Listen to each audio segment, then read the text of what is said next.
Hello and welcome to the Week 4 Meta Report for Path of Exile Trial of the Ancestors.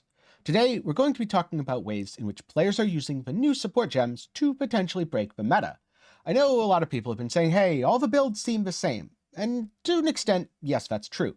But like we covered last week, sometimes the skill might be the same, let's just say Tornado Shot, but the way you build the character is vastly different from anything we've seen before. I mean, I can't remember the last time a non-Omni Tornado Shot was the best way to play it, except for maybe before Crystallized Omniscience was even a thing. And even then, people kind of just didn't play Tornado Shot that much, and they certainly didn't do it without a Headhunter. So we've seen a lot of changes to builds in more subtle ways. But what we haven't seen necessarily is the creation of new archetypes. Until you look at the support gems, where I'm going to highlight a couple of completely new archetypes that were created, and I'm also going to highlight the ways in which these supports are changing existing archetypes. Some of these things you might be familiar with, maybe you've played some of these builds, and some of these things you've probably never heard of before. So today, let's get into some of the meta breakers for Path of Exile Trial of the Ancestors to wrap up a meta report for this league. Starting off with Sacrifice Support. Now, Sacrifice Support allows you to sacrifice a portion of your life by casting a spell to gain flat added chaos damage based on the life sacrificed.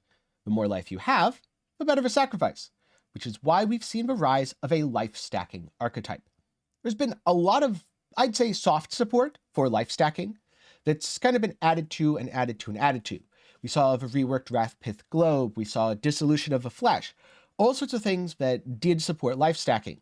But we've never really seen a life stacking build because outside of Dark Pact or Forbidden Rite, there were very few ways to convert that life pool into damage. And certainly not in a support gem. Previously, the only support gem we saw that could do this was a support that based on your maximum life, if you were in the low life state, you got flat added damage to attacks. And while attacks are good, it certainly wasn't the most popular way to play. So now, we've seen the life stacker archetype come into its own. And with sacrifice support, provided you can sustain the sacrifice, you're going to be doing quite a lot of damage. This is why most sacrifice builds are using both the Wrathpith Globe and Dissolution of the Flesh. And there's a couple things that I want to highlight. First up, on Pathfinder, we've got Sacrifice Blade Vortex, some Sacrifice Hex Blast, Sacrifice Forbidden Rite, looks like a poison variation, and even Sacrifice Blade Blast. But more interestingly, if we come over to Occultist, we've got Dark Pact, Hex Blast, Flicker Strike. Okay, maybe that one's a little bit of an oddity, because it is exclusive to one setup here, where people are using the Forbidden Shaco to get a Sacrifice and Ice Bite for massive flat damage. But overall, we've got some very interesting options, and the one I want to talk about the most is in fact the Hex Blast, because life stacking Hex Blast is not an archetype that we've ever seen before, and so let's get into some of the choices being made with screen-friendly build. I'm sure you can see absolutely everything. So first up, Wrathpith Globe. You sacrifice 10% of your life when you use or trigger a spell skill. Don't worry, sacrificing life is no problem. You're already sacrificing another 25% to sacrifice support itself, so you've got a way to recover, and I'll talk about that shortly. We've also got Sandstorm, which is a great helmet that will absolutely help people cap out their crit. In theory, if you have enough life, I think 11,000 is a little too low, but if you have enough life, you can cap it off of Wrathpith alone, 5% per 100. So at 1,000, that's 50%. At 10,000, that's 100%, so on and so forth. I'm sure by 20-ish thousand, you probably don't need the Sandstorm. You'll have enough crit scaling, but either way, this is a great way to do it. And interestingly, this version in particular uses a Diala's Malefaction to take advantage of alt quality gems.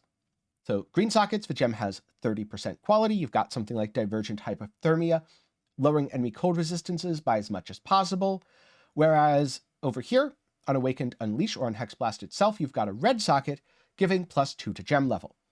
This is a pretty darn good way to get extra damage, though personally I'd probably go with a defensive chest, probably something that has life on it, increased max life is taken as, maybe even spell crit as a suffix, and then I can drop the Sandstorm. But regardless of what chest you're wearing, this is certainly not part of the core build, rather it's something that you add on afterwards when you've already got the core setup. Something else that is part of core setup is Dissolution of the Flesh. This is how you're able to sustain the sacrifice. you lose all of your energy shield, but life that would be lost, and that's key phrasing here, would be lost by taking damage, is instead reserved. And that's done until you take no damage for 2 seconds. So if you have something like Blood Rage on you, where you would be constantly taking damage, your life's just going to reserve, and then you die. But it also gives 30% more maximum life, which is a quite potent bonus. This also completely eliminates the threat of death from using Sacrifice Support. You cast Hex Blast, and you lose 35% of your life. You don't get to heal up before you're hit, and you die. Well, no. You sacrifice, which is not damage, therefore you don't get any reservation here. You've sacrificed 35% of your life, so you have 65%.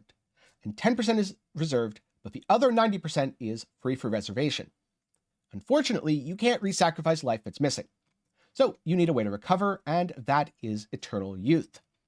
Eternal Youth lowers your recovery from either leech or life regeneration, and instead causes your life to recharge. Recharge is interrupted by damage, so obviously you don't want to get hit, though you can do things to reduce recharge time, etc. This is one of the few times where you'll see this keystone, and it's not actually converted into something else. The other interesting thing about using Hex Blast in particular is Hex Blast interacts with enemy resistances differently from most other skills. Normally, when you do chaos damage, it would be resisted by an enemy's chaos resistance. But in this case, Hex Blast picks the lowest resistance an enemy has. So you'll combine Hex Blast with Frostbite, Elemental Weakness, Void Beacon on a Cultist to lower cold resistance by another 20%, and things like Divergent Hypothermia Support. All of a sudden, the enemy's cold resistance is going super negative, and so Hex Blast now resists that super negative cold resistance. More interesting yet, let's say you come across an enemy that is hyper cold resistant. Nothing exists like this in PoE 1, but let's pretend something has 2000% cold resistance. Normally, this would screw over builds that have cold damage. But Hex Blast says, lowest. Well, you do still have Void Beacon, which is putting an enemy's chaos resistance down by 20%. That could put it into the negative, and that negative 20% is exactly what Hex Blast would roll against. I kind of wonder if Hex Blast is a little bit of a preview for the design philosophy in Path of Exile 2, where players will interact with monsters very differently. And if you want to know more about that, then do check out my video on the interview that Jonathan Rogers did with EchoHack at PAX West, talking about the design philosophy of Path of Exile 2, including monster design and builds and using multiple skills, all that fun stuff. Link will be up in the description and down below. You can watch it after this. But back on topic, this is just an example of how you might turn the life stacking archetype into a Hex Blast build. I think that more typically you'll see this with Dark Pact to gain even more base damage off of your life, with the increased sacrifice cost, but the downside of that is, well, you're playing Dark Pact, which can be a little bit janky and isn't for everyone. In this case, weapon has really high critical strike chance because Sandstorm is applying that and using that to crit cap. But aside of that, it's, chaos skill gems, non-chaos is extra, spell damage or whatever else you want. Chaos damage works totally fine. Cast speed, since this is a self-cast build. Overall, it's a really solid build, and I think that being able to leverage the Wrathpith Globe in combination with life stacking means this is surprisingly tanky despite not having all that many defenses. Is this something that is going to sit in Uber Boss Slams in hardcore? No. However, this is still remarkably tanky for lacking things like armor and other forms of damage reduction, because its health pool is almost 3 times larger than that of a normal build. And coming out of this list for just a second here, you can see that it gets much larger at some points. This is 20,000 life, which is even more. Now we've got a health pool around 5 times larger than a normal build. We're throwing on Berserk for some damage reduction. Provided you're able to maintain Berserk, this is going to feel remarkably tanky. And going back to the search one more time, this is a completely different way to build the character. It should be much faster using the Gull Mask, and we're even power charge stacking with Void Battery for all the curses in the world. I don't know that this is a better setup per se. I don't know if it's a worse setup. This is just an alternate way to build the character, which has different pros and cons. The different pro being, it actually probably feels a lot better to play with the additional curses and Enduring Cry. The con being it's kind of a lot more work to set up because you're wearing so many unique items and have specific attribute thresholds to meet, which also limits your ability to tattoo your tree, thus lowering your damage. And also you have to click shrines, which is kind of annoying. But if you like clicking shrines, this is a great way to go. And so it kind of comes down to a matter of taste. But now let's take a look at a slightly different example. This one had a bit of a rocky start. Yep, I'm talking about Flamewood Totem. See, Flamewood Totem, when it first came out, fired off an Avenging Flame, which was a mortar projectile. That mortar projectile is a spell, but it was checking your accuracy against an enemy's evasion rather than checking your spell against enemy's spell dodge. And since you can't get accuracy for your spells, this meant you missed a lot. Luckily, that bug was solved pretty quickly, although it meant that anyone who league started this had a rough time. Now, so far, I don't think Avenging Flame is really a new archetype, or at the very least, while it has the potential to be, most people aren't using it that way. And you'll kind of see that just by looking at the list here. There aren't all that many builds where you'll see a totem as the main skill. The reason for this is Avenging Flame is often being used as part of a totem taunt setup, either with Searing Bond on a chieftain, or something like Decoy Totem on anything else, as a supporting setup to cull enemies. I think this is because it's a 1-second cooldown, so you can only get so much damage out of it. Though, I guess, to be fair, you can get kind of a lot of damage out of it if you're going the Ignite route. You scale your totem life, very similar to the life stack, but you don't get to use Dissolution or Wrath Pith or anything like that, and your totem life determines the damage of Avenging Flame when the totems hit. One popular combo that I'm seeing is Ignite Avenging Flame combined with Righteous Fire. Then you stand still, set enemy resistances to 0, and ultimately do quite a bit of damage. But for anyone going in planning to play that, just a quick word of caution. I don't think this is a better idea than either Righteous Fire Juggernaut, Righteous Fire Inquisitor, or Righteous Fire Elementalist. You get a lot of different ways to scale your damage, and potentially get quite a bit of single target out of it. What you sacrifice is the playstyle. On a normal Righteous Fire setup, you are relatively mobile and you always want to be moving. On a Chieftain setup, you need to stand still. And furthermore, if you're using Avenging Flame, you need to place your totem that taunts enemies, which is great for keeping enemies off of you in hardcore, by the way. But then the enemy needs to hit the totem and get hit by the mortar, adding a lot of layers to delay in your damage. Therefore, your clear speed is going to suffer as a result, as opposed to tossing down a fire trap explodes, everything is now dead. Does it work? Clearly yes, based on PoE Ninja. But in this case, I don't necessarily advise it unless you really, really like the totem playstyle. And so here's just an example that I wanted to talk about, because there's a few interesting mechanics going on. So first up, Torch Oak Step. This causes totems to reflect 100% of their life as fire damage to nearby enemies when hit. You want enemies to hit your totems, and you want your totems to reflect as much damage as possible. Therefore, Torch Oak Step kind of lets you double down if you're not going for an Ignite-based version of the build. And due to the 1-second cooldown, I do think in most cases Ignite is the way to go. Especially with the Chieftain synergy kind of only being for dots and having very little for spell hits, unfortunately. Now, the reason I wanted to highlight this is because traditionally, you'll see Searing Bond, so you can place extra totems by default, or Decoy Totem to taunt on non-chieftains. But here we've got Holy Flame Totem, because you can really do this with any totem that you want. We've got an Avenging Flame, some Combustion, Ignite Proliferation, Burning Damage, and Life Tap. So, we have multiple sources of things that ignite, and Ignite proliferates around. We are also stacking Totem Life as much as we can, placing down multiple totems, and trying to do the most damage possible. And now I'm going to talk about the elephant in the room here, the skill tree. Because we are going all the way from the top here with Breath of Flame, down to the bottom with Ironwood. And I kind of feel like this is a problem that totem builds run into consistently. And no other archetype really has this issue, where a lot of your best nodes are right here in the tree, and then the others are over here in the tree, depending on if your ballistas here or non-ballistas here.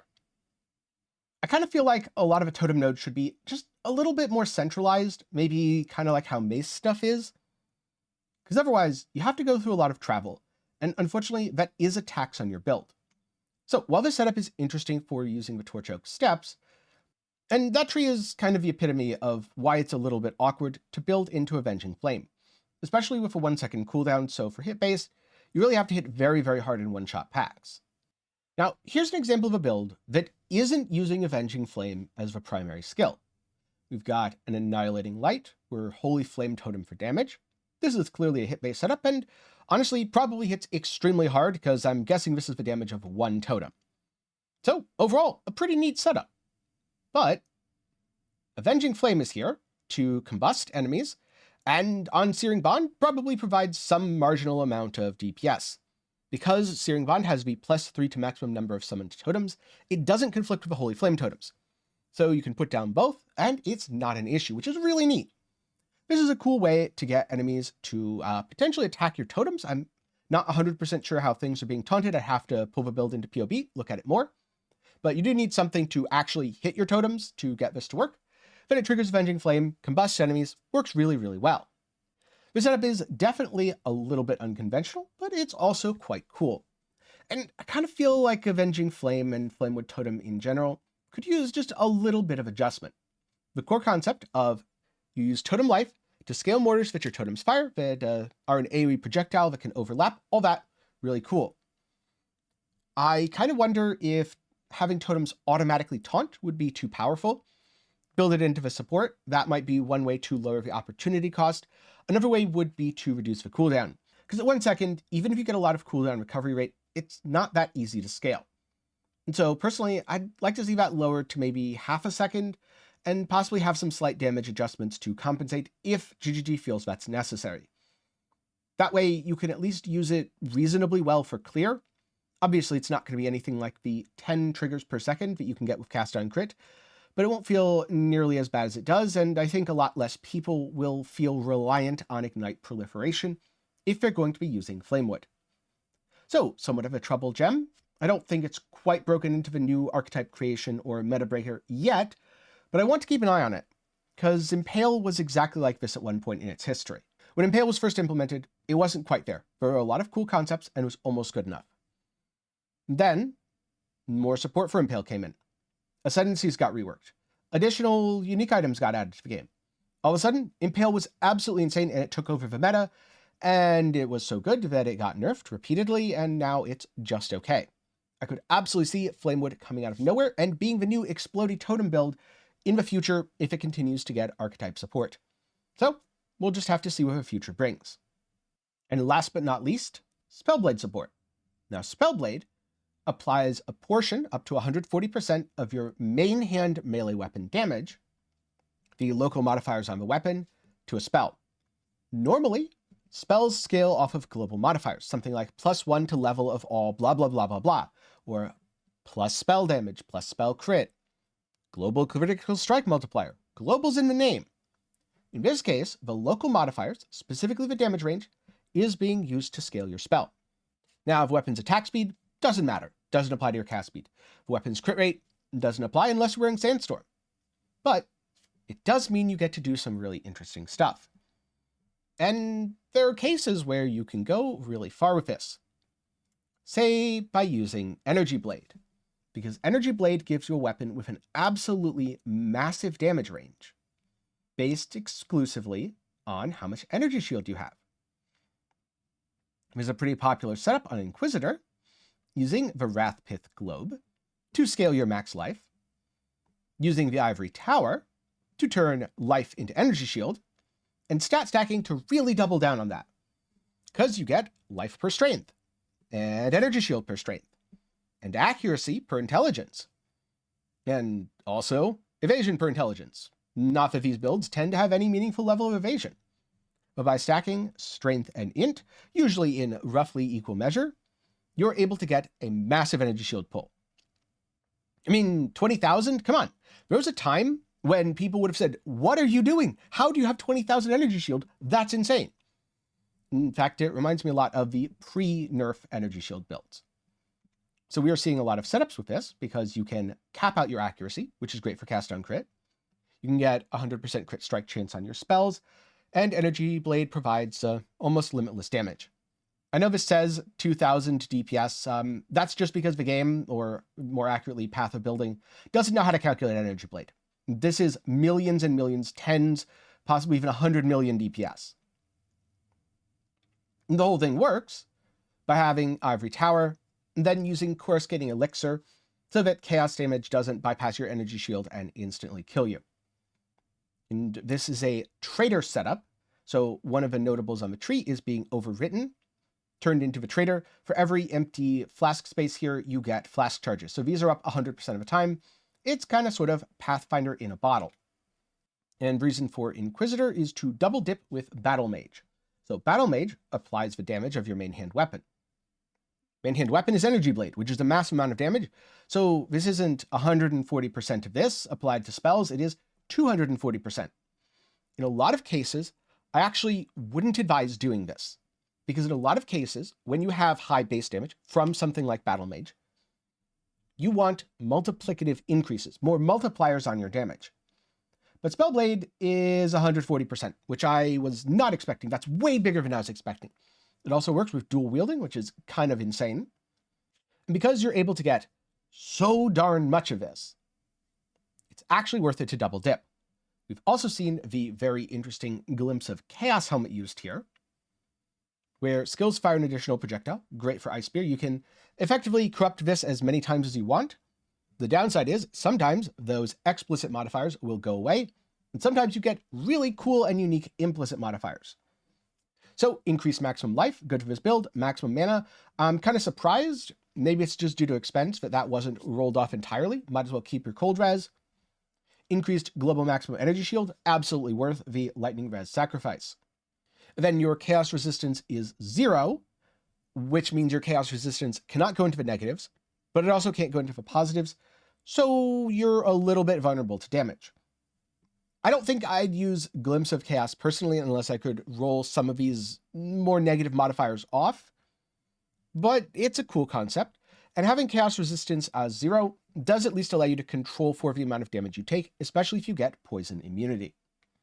And now, of course, ignoring things is kind of a build's theme. With 100% crit chance, you also ignore enemy monster resistances. Penetration's useless, and you can't lower resistances below 0, but also super resistant enemies don't resist your damage at all. A double-edged sword. If you're wondering why the tree is so weird and loopy, well, that's because of these guys. Split personality. They gain effect based on how far you travel. So if you start here and you go up and around and down and around and around and around and end over here, that's a much, much bigger bonus than if you just went straight over this way. And people get infinitely creative in making these super loopy trees. I've seen some absolutely insane ones. Now, let's take the craziness just one step back here and look at a slightly alternative version. This one has better defenses and a different trigger skill in Blazing Salvo, because you don't have to use Ice Spear, you don't have to use Blazing Salvo, you can use pretty much anything you want, since this provides all of your base damage. And this setup has a little bit less damage, but it's way more defensive, with both armor and evasion rating. And again, when you have this massive, massive pool, do keep in mind that some of that is being reduced by, where is it? Energy Blade here. Now keep in mind this is being reduced a little bit here. Energy Blade adds a ton of damage, but it does reduce your maximum energy shield. However, the concept still remains the same, and you're able to get pretty darn good results, especially when you have things like increases to energy shield applying to your damage, thus allowing you to double and triple and quadruple dip, making Spellblade all the more valuable. And I also like this setup a little bit better because it doesn't quite go as crazy on the stat stacking. It makes up for it with Rational Doctrine. You create Profane Ground on crit if Intelligence is your highest attribute. You create Consecrated Ground while stationary if Strength is your highest attribute. And this is a way to get a little bit of extra consecrated effect out of your build for healing. Because percent regen, applying it with Zealot's Oath, I'd imagine. See, is Zealot's Oath here? Yeah, Zealot's Oath is here. And remember, you are regenning based on your massive energy shield pool, which this would probably be about 9,000 after the buff from Energy Blade. I actually forget if that's already factored in, but I'm pretty sure this goes down to 9,000. I've played builds with 9, 10,000, 12,000 ES before. They feel really darn good if you get Consecrated Ground. And again, this is the ignoring resistances route. Now, personally, if I was doing this, I don't think this is quite the route I'd go. It's certainly a lot more damage, but you have so much damage on a setup like this then I'd probably go Instruments of Virtue. I'd probably drop Augury. Keep Righteous Providence. It's a lot of crit, and I don't think you crit cap without that. And I'd go into Divine Guidance. Yes, Divine Guidance, 15% increased damage. It's a little bit less than Augury of Penitence, but you get Pious Path, and I would make sure my Rational Doctrine creates Unholy Ground or Profane Ground, then grab a curse, something like On the Shaper's Touch, as a curse on hit, or maybe as a ring implicit or explicit. That's just my own personal twist, though, and how I'd kind of try to get the best of both worlds. Last up, one other cheeky thing that I've seen a lot of people doing is grabbing Sanctuary Thought, or, depending on the skill used, grabbing the Guardian nodes for the Elemental Relics. Elemental Relics, if you can scale off of Anger, Wrath, and Hatred, are an absolutely massive amount of damage, and it means you don't have to run the auras yourself. You can stick to something like Zealotry, or you could potentially go a Mind Over Matter setup and not worry nearly as much about chaos damage, though I don't think that's actually worth it, but it's something to consider for hardcore. When I say don't think it's worth it, I don't think it's worth going the Mind Over Matter and dropping auras in softcore. Instead, it's better to either get defensive bonuses like Grace, Tempest Shield, or go with things like Wrath, because you're going to have base lightning damage no matter what you're doing otherwise. So if you've wanted to play Cast on Crit Inquisitor, there's never really been a better time to do it. Spellblade is absolutely a massive buff to this. In the past, I was always thinking, it's a kind of cool setup, but I'd want to drop some of the damage because I noticed a lot of people do go very glass cannon with it and go a little more defensive. And when I explored that, I realized it wasn't all that worth it versus just a regular defensive cast on crit setup like you might see on an occultist or a saboteur. And now there's a reason to do it because you get so much more damage from Spellblade. For reference, Spellblade is something like a 115% multiplier, whereas a normal gem would be a 40 or 50% multiplier. That you're able to make up with that by dropping damage elsewhere and going into better defenses. And you can even do really weird stuff like this. An Energy Blade Miner with Eye of Winter. Yep, it's the same basic setup. You've got the Wrath Pith, you've got the Ivory Tower, you've got the Shaper's Touch, you've got the Coruscating Elixir, core of a build, but instead of applying your Energy Blade to a cast on crit setup, now you are mining with Eye of Winter. Again, do not be fooled by this number. This number is much, much bigger. You can tell because this is cold damage, and most of your damage is going to be lightning due to the Energy Blade. Now, I haven't looked into this too much yet, but I'm definitely going to be in the future.